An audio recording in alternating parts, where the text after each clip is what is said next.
Hello there. Don't I have some special treats for you today? Enjoy. Warning, this post talks about abortion and the comments include some abortion debate and some abortion jokes. I told a coworker in confidence about my pregnancy because I wanted to ask about her experiences being pregnant as she has the same disability as me.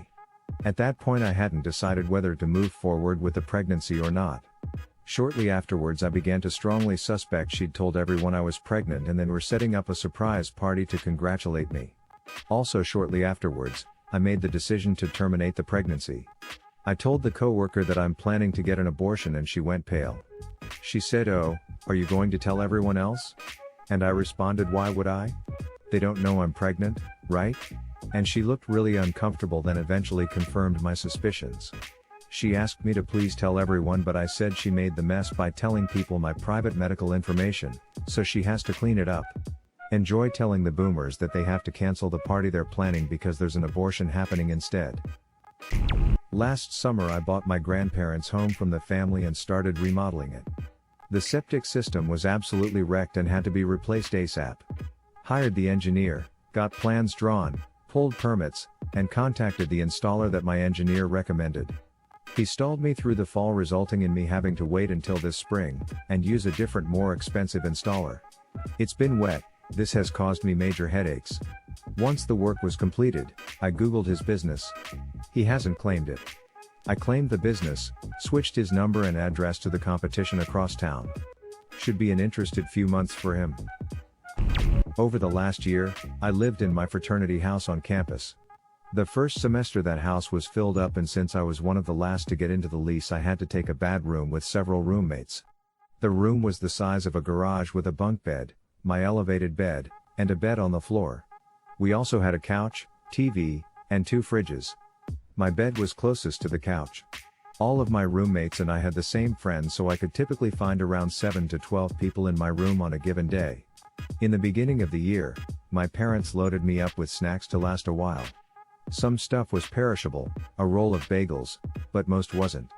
Now I kept my food under and above my bed. I was consistently eating my food that was under the bed, but not as much as the food that's above. Eventually, after a while, my roommates started to eat my food when they got the munchies, basically every other day.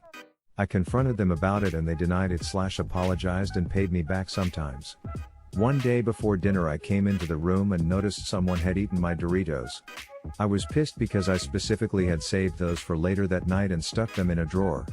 Seeing the crumbs on the ground and the drawer slightly broken, I was pissed. I confronted the 9 other people in the room and they all denied it. Conveniently dinner was ready, so we all walked downstairs, but I was still pissed. I had to go to a meeting immediately after dinner, so I ate quickly and went upstairs to change into a suit. While changing, I hatched my trap. I took a piss in the bag of Doritos and left it visible next to my bed. I closed the bag and then went to my meeting. When I came back from the meeting, my roommates confronted me about the bag. They were pissed because the room smelled like urine. I saw that the bag wasn't in the room anymore and I asked how they knew it was urine. 2 of my friends, not roommates but were in the room before dinner, had eaten the piss Doritos. The whole house was divided on whether I was in the right or wrong about overreacting to them. Eventually, one of my roommates, who was notorious for stealing, said he respected what I did and I haven't had anything stolen from me ever again. First, a little backstory. I'm an Irish-American woman living in southern the main francophone country. I am also perfectly bilingual in French and English. English is my first language, but I've been learning French since I was about 10. I'm now 34 and have been in the original francophone country for 5 years. Suffice to say, my French is basically flawless at this point. Now, in this francophone country, there is a subset of the population that is less than kind to foreigners. Now, I work in a steel foundry machine shop, and my company has another American woman in the office staff, who is also one of my close drinking buddies. Because we both, at the time, lived in the same district of our city, we often rode the same bus home. Because she is not quite as fluent in French, we often speak in English when together. It's easier for most subjects, anime, clothing, other esoteric topics, etc. and all that. Well, one day, this didn't go over very well with 2 older women. We had gotten on near our work site and had taken a seat, happily discussing a new anime that had come out on Crunchyroll a few months before. They must have been on since the beginning, as the bus originated from a small village the other side of the foundry from the city. 10 minutes after boarding, we began to hear them. Now, remember, despite speaking English to my friend, we both understand French perfectly. And oh boy, the comments. Now, it's been a bit over 2 years, so I don't remember the exact phrasing, but it all basically came down to them being jerks. Speak French, you are in the francophone country. Jerks? Woman 1, up, listen to these stupid Americans. Woman 2, I wish they would actually learn the language. W1, you know how they think. Always need to be center of attention. They have the IQ of an oyster. A particularly French way of saying stupid. W2, surprised they aren't dressed like a pair of €2. Insert derogatory term for a specific kind of worker. This went on for the entire journey.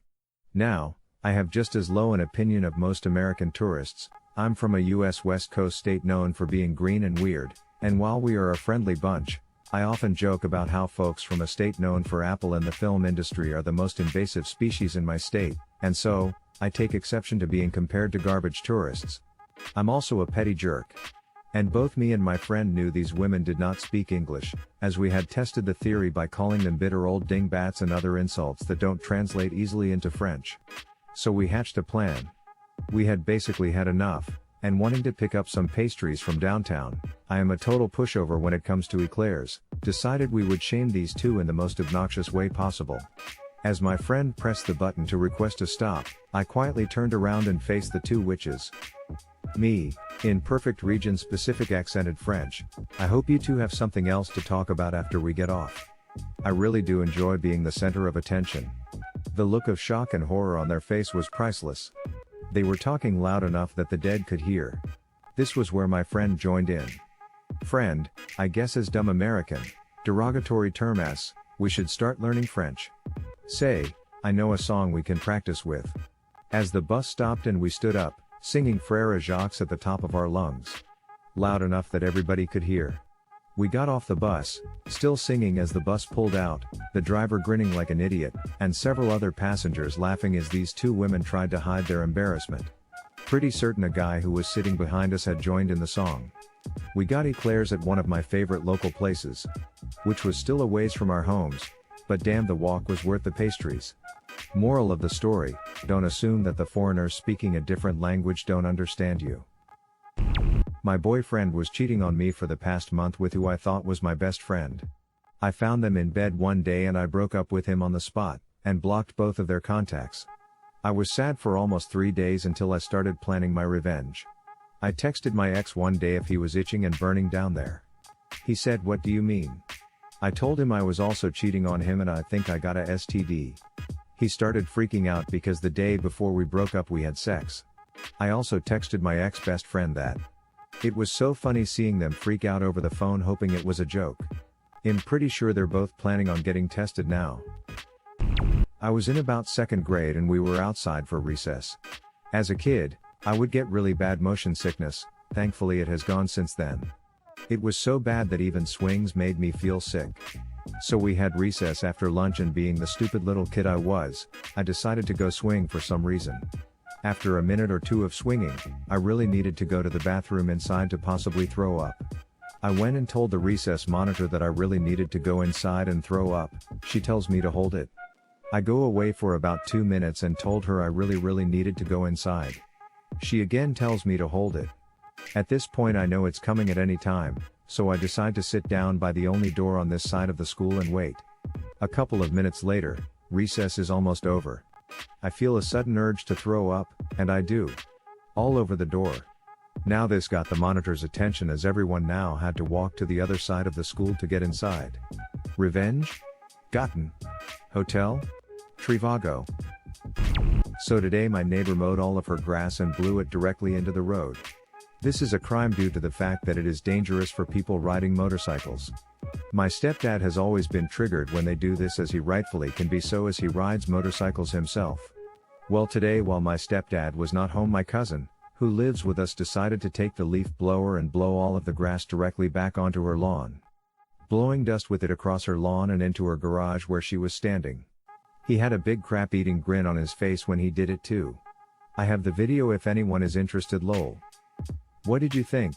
What would you have done differently? Share your opinions in the comments. And if you enjoyed the stories, slap that like and subscribe button for more of them, and don't forget to support the original writers with an upvote. Links are in the description. Peace out, and catch you tomorrow.